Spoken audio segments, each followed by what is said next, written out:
Hello and welcome to our webinar this evening. I am so happy to be with you all. My name is Dr. J.K. Hairston, and I am child, adolescent, and adult psychiatrist practicing in North Carolina.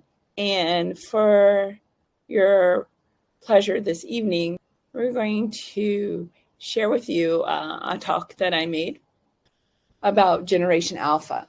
Introducing Generation Alpha. So this is one of a three-part series on better understanding the needs of our children. So understanding the unique needs and family dynamics of Generation Alpha. Presented to you by Dr. Jessica K. Hairston. And so let's start with a little bit of background about Generation Alpha and about the generations in general, like who are they? And where do you fall in? All right. So right now there are currently, these are the six main generation. There are some centurions out there who we're not going to talk about because we're today because we're talking about children. But we're going to start with Generation Alpha. So this is our latest generation from 2011 to 2025. And before them are their siblings or their parents, Generation Z. Then Gen Y is the millennials, and Generation X, those of us born before 1980, but after 1965, followed by one of the largest generations, the baby boomers, which are post-World War II babies. And then the silent generation are their parents. Okay. So let's see where you all fall on. And what does this look like within a family? So who am I? So here's an example of how your family tree could look. This is just an example. So I am Generation Alpha. So I am less than 14. So I am 6 years old. My mother is 27. And so that means she is Gen Z. While my father is a millennial at the age of 34. On my mom's side, her parents, the maternal grandparents, are Generation X. They're 49 and 54 years old. Whereas on my dad's side, they're older. My grandparents are baby boomers. My grandmother is 68, and actually her husband is older than her, and he's part of the silent generation, who's 81. So within our family unit, within grandparents, parents, and children, we can see all of these groups. How are these groups different? So we know a lot about ourselves and our peer group, but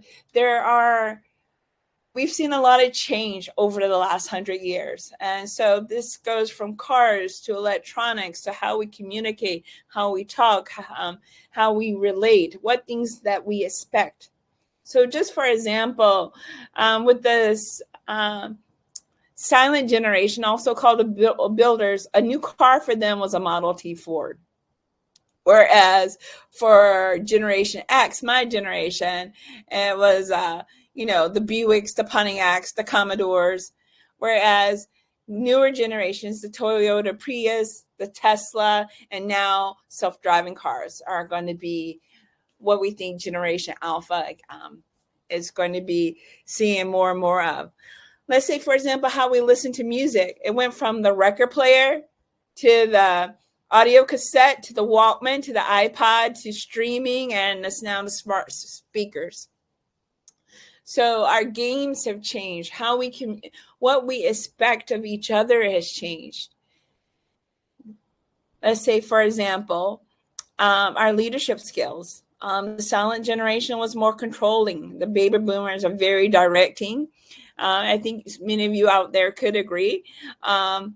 Generation X, we're figuring out things, how people can get along. So we're coordinating.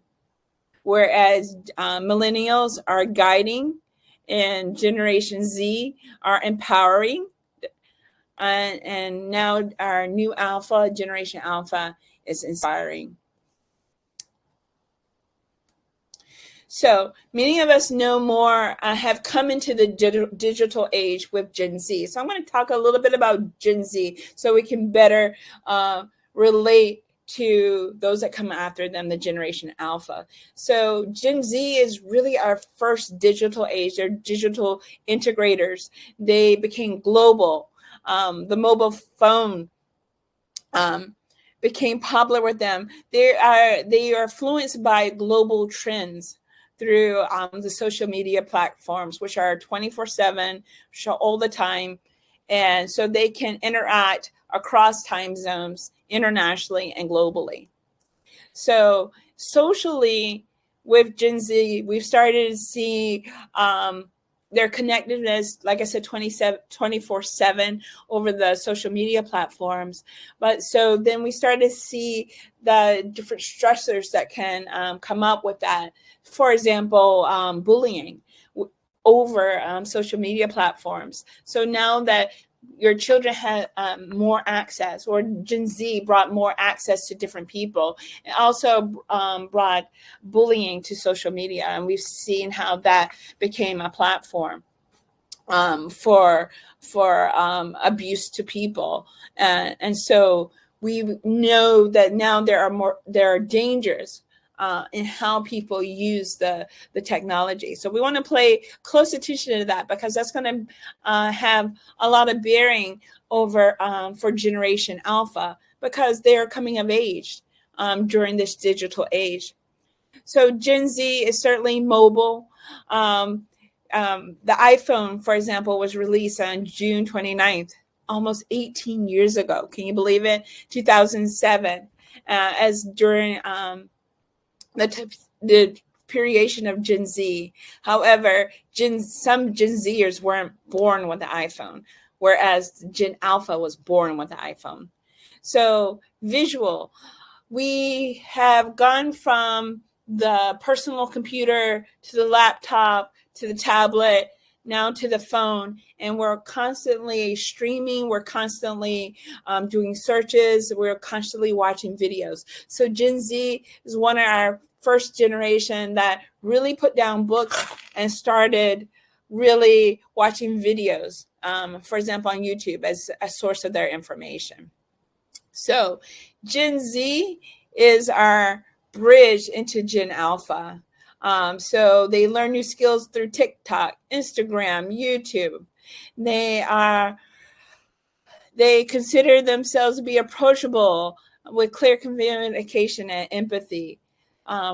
They are learning more emotional intelligence skills. So that's with Gen Z. So now we'll talk about Generation Alpha.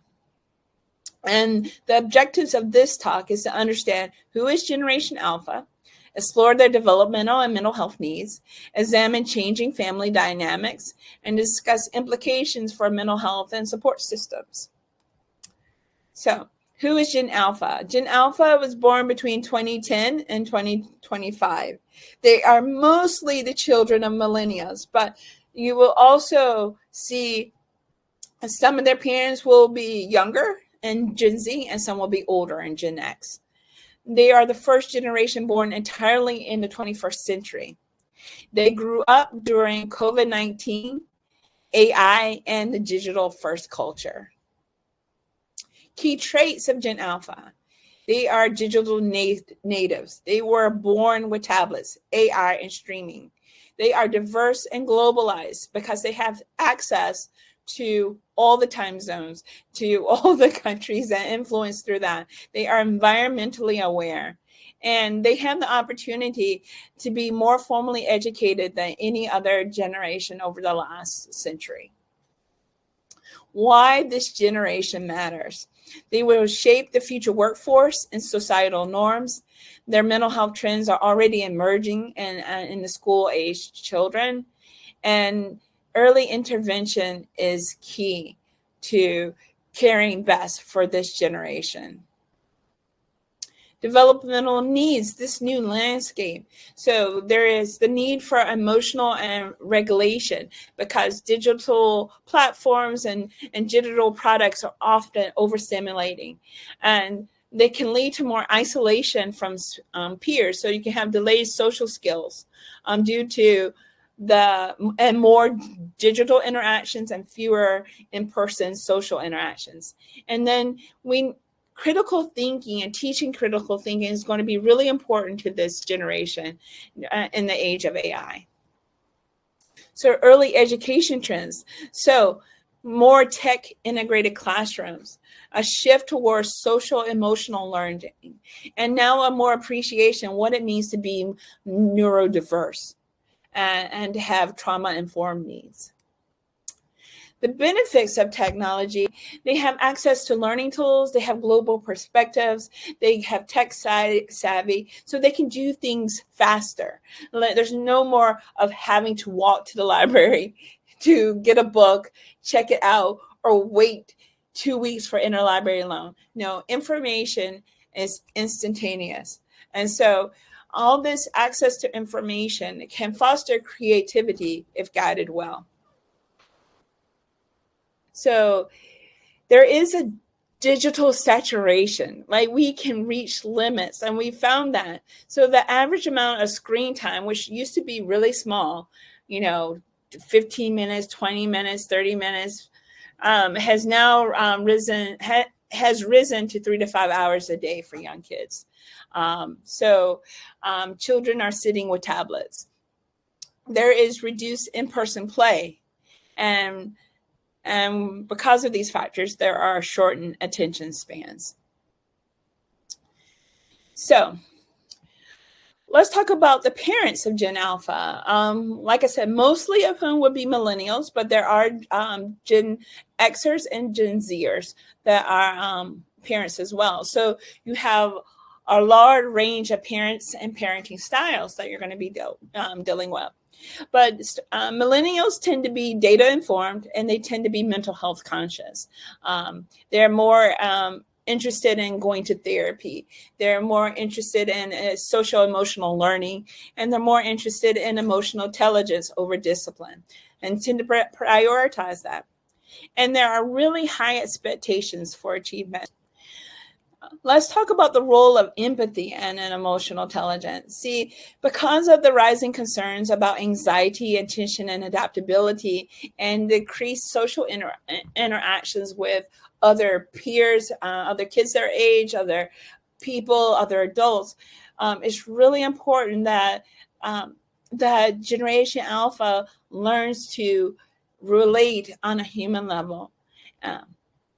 And it's really important that they learn empathy building and emotional intelligence from an early childhood, from an early age, so they can learn to be able to, as we used to say, get along with one another, so that they can communicate what their needs are, and they can recognize and understand the needs of their peers. So what do they need from us to help them do that? They need predictability, routine, and structure. So this may sound like an oxymoron, that they need structure and unstructure. So they need predictability, routine, and structure in terms of their schedules, in terms of how things are done. They need a framework for what to expect. But then they need that free time where they can just play and imagine and create and be themselves. So that's what we mean by unstructured play. It's like for example, a board game with set rules and rewards and video games. That's very structured. You're working within a realm of if you do this, then Y. If you do X, then Y happens. However, they need unstructured play where they have to figure things out, where they have challenges and they create their own scenarios and use their own imagination. And they need safe spaces to do this. And they need safe spaces for them to vent, to be able to express themselves. I don't like this, or to have their frustrated moments. I would say yell and scream, but within reason, not for half an hour, but just to be able to get it out and then learn how to channel that emotion, or how to redirect it, and how to engage it. So many emotions came out of frustration that we can really learn to regulate our emotions and put them to good, so that they become a creative force rather than a means for self-destruction. So our Generation Alpha also needs inclusion and affirmation of their identity, because they are finding their identities and are finding their identities in different ways, and different ways than gender has been described in the past. And they need affirmation and inclusion to be able to do that. And definitely they need empathy and understanding. So, risk to mental health.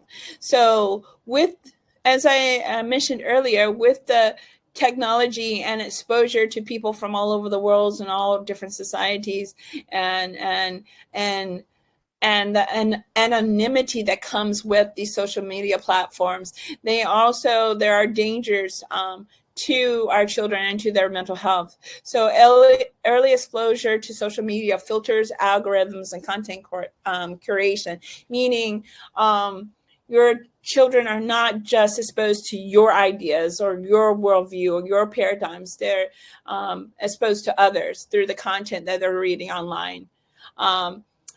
So they are also they also experience themselves comparing themselves to other children online, especially once they reach the teenage years. That's causing increased anxiety and depression, as people we see more dopamine addictions. We see more comparing ourselves, the way we look, the way the things we own, how we shop, like all of these things. And they can create anxiety amongst our children about them not having enough, which is a myth, but it creates that anxiety. There's also cyberbullying, and there's also grooming that occurs online by predators who are preying upon our children, what they don't know. And when I say predators, I do mean sexual predators. And so as parents, there's a lot to look out for in being able to monitor our children and their use online.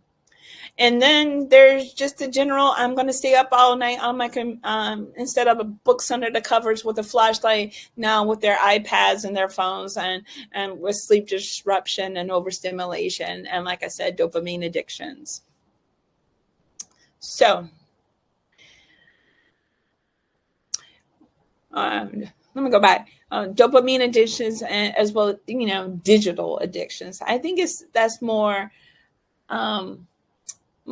specific, because there are so many things we do that trigger dopamine, but specifically the kids are becoming addicted to the use of technology.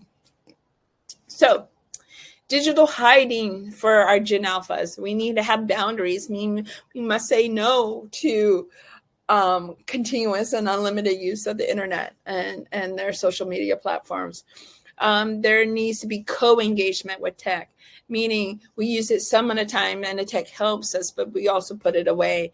And we need to teach our kids digital hygiene and awareness of the dangers.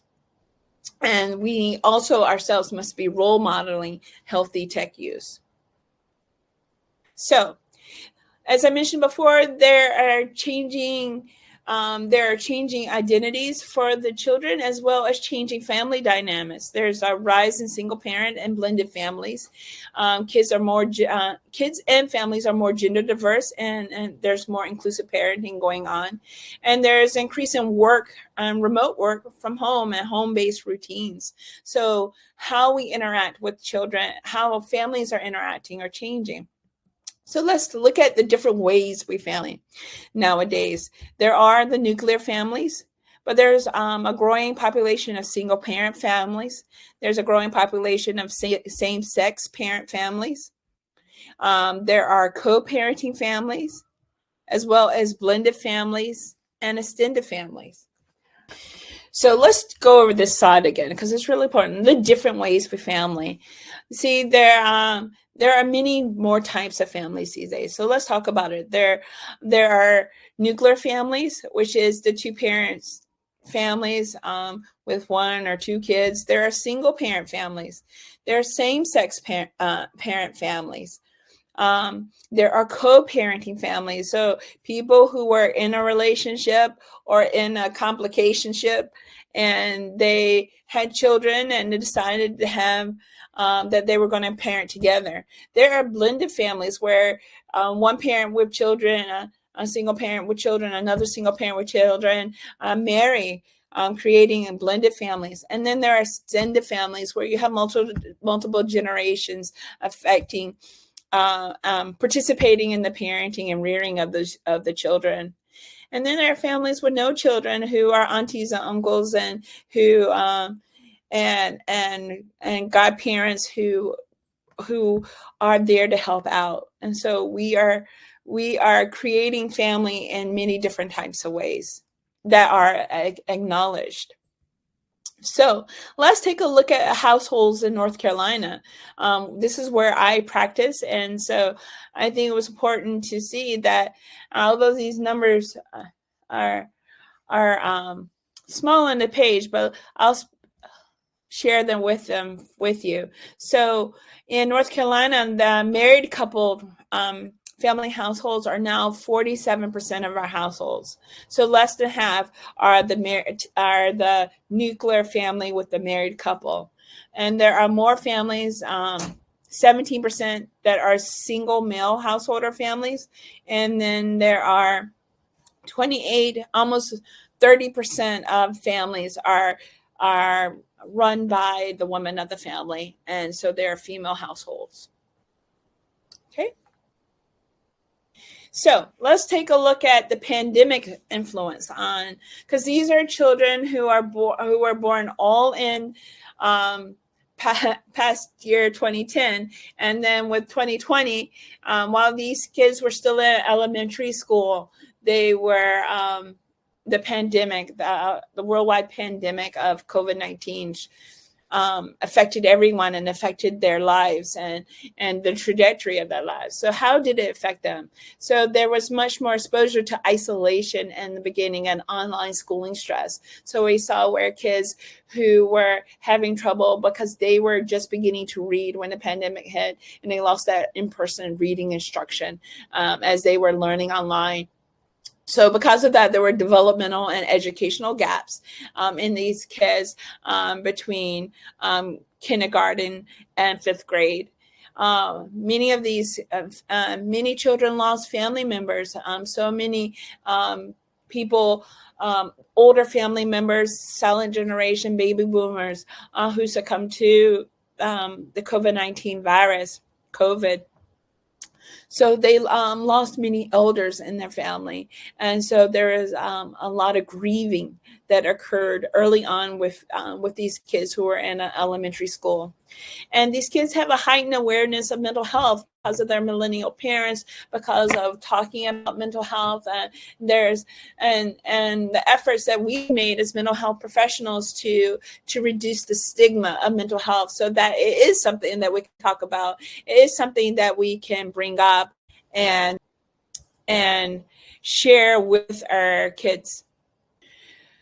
They have a heightened awareness of mental health. So poverty in North Carolina, let's talk about this.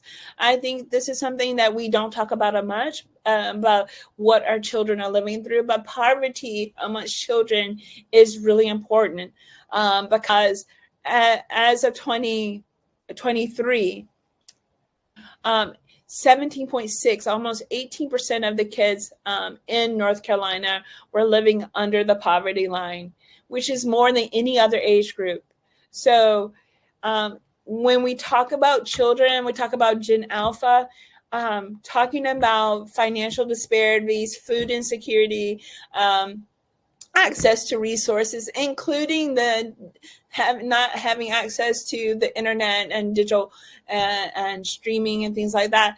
These are still issues for our children born in the 21st century. So, 18%, that's quite a lot. That's approximately 1 in 6 kids living underneath the poverty line. So this, all as mental health professionals, this needs to be top of mind when we're trying to serve these community, this generation. So what can we do to help and support? So it's really important that Generation Alpha has community and support networks. They have an increased need for intergenerational support because of the losses that they had during the pandemic and the loss of people and the loss of family and the grieving that they did. There is a growing role for schools, therapists, and tech tools in parenting. So their parents have an interest in becoming better parents, more emotionally intelligent parents, and it's up to us to step up the plate to provide them with that information. And really, our social service systems are adapting slowly to the needs of these kids. They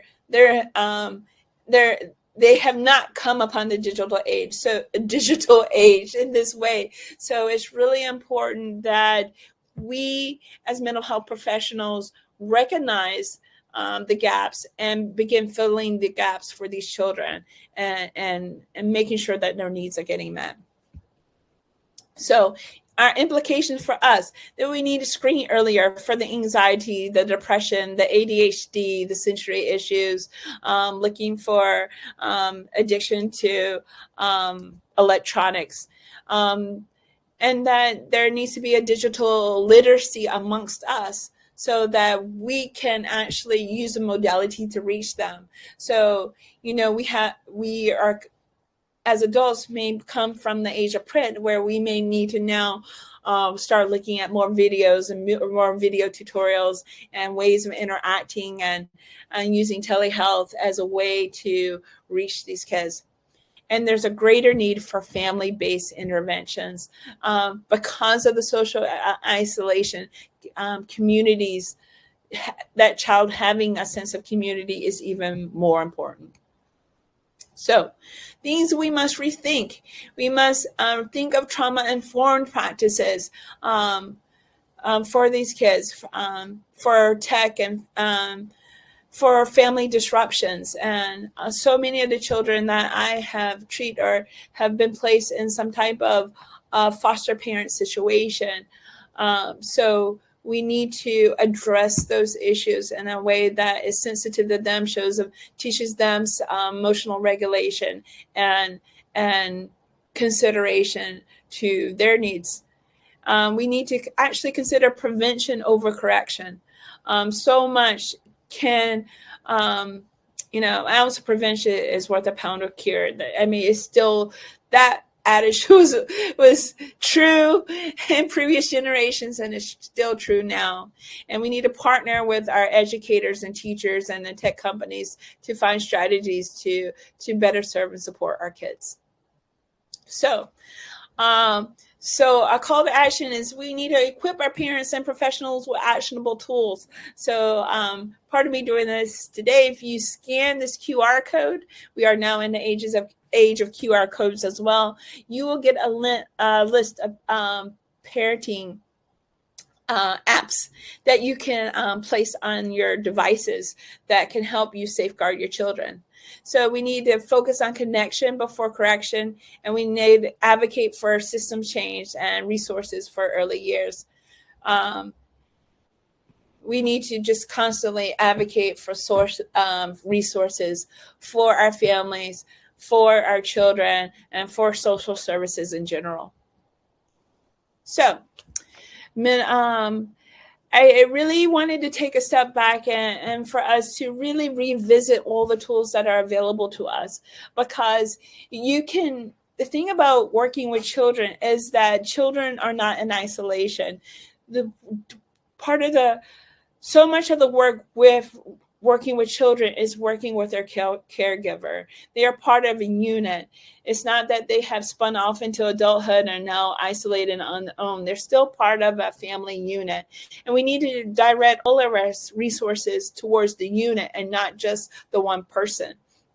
And so because the millennials are more therapy-minded, I really think it's important for us to reintroduce them to therapy, and for those parents who have never done it, to know that there are so many resources out there. There's individual therapy, especially DBT and CBT, to help help with mood regulation, and help with correcting thinking patterns that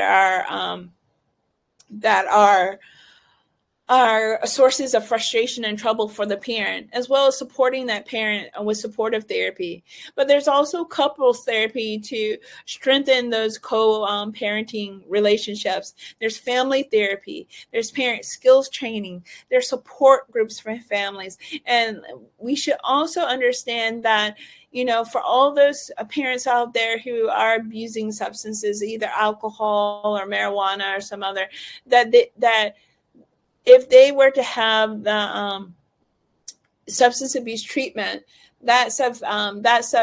you're positively impacting a future generation, because that child is watching those parents and picking up those habits. More than 50% of children get their first drink from their parent. So when we reduce substance use in the parent, we're also reducing substance use in future generations, as well as grief counseling. These parents are also, the parents of these children generation are also losing their parents. And so it's really important that we equip them with the therapies they need. So this is really interesting, because these are, as mental health professionals, these are all treatments that we all know about, but I really think we're underutilizing them in a wide range, because even if a parent is not open to individual therapy, they may be open to grief counseling, they may be open to parenting skills training, they may be open to support groups, and we won't ever know unless we ask the question. So if we have 7 different tools here, let's make the best use of all 7 of them. So, mental health services for young children. So now, not only are we serving the parent, it's important to serve the child themselves and to teach them emotional regulation, to engage them in play therapy, engage them in behavioral therapy and behavioral modification treatments, the family therapy, as well as intensive in-home therapies. These are all outpatient therapies. So with the older children and the young tweens and teens, you have all those same therapies, the individual, the DBT, but then you also now can introduce groups. There are therapeutic camps. And then for the more intensive, there's the partial hospitalization programs. There are multi-systemic therapy programs addressing substance abuse issues with our tweens and teens. And then there are out-of-home placements for when that family is the behaviors and activities within the family are actually detrimental to the mental health of the child and detrimental to the upbringing, that you can place the child out of the home with the goal of reuniting, but also skill building that child into a better place through therapeutic residential programs, camps, foster homes, and group homes, and treatment facilities. So I really think it's important that we see the role of all of these treatments that we have in our tool belt. So our parental control app tools, they allow us content filtering, day and night activity monitoring, screen time limits, set bedtimes. These are all the things that we put in, safeguards we can put in place to protect our child while they're on the internet. And they have pause the internet applications where you can be wherever you are from your phone and pause the internet so that your child no longer has internet access. And then you press that same button and turn it all back on without touching the router. And you can track their internet usage and you can give them bonus time. So there are the parental control apps that become so much more sophisticated. And like I said, you can get those apps by scanning there. So other resources that can be found on these websites. You can take a quick photo if you like of this page. I will give you a moment to do that. But these are where the resources came for this talk. And I'd like to thank you so much for giving me your time and your attention. And once again, I'm Dr. J.K. Hairston. This is my office contact phone number. I have a psychiatry practice at 360 Degree Health. It is a telepsychiatry practice, and this is our website. And for appointments, you just send us an email. And you can get all the same information by scanning the QR code. Thank you. So I would like to open this back up for questions and answers.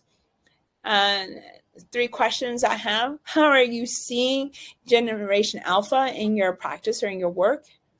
And what have been your challenges serving this age group? And what have you been, and what wins have you had serving Gen Alpha? And thank you.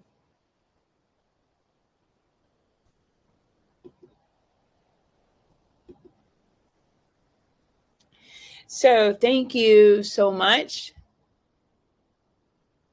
I really appreciate you taking the time for this talk. And I really think these are relevant questions to the work we're doing as mental health professionals.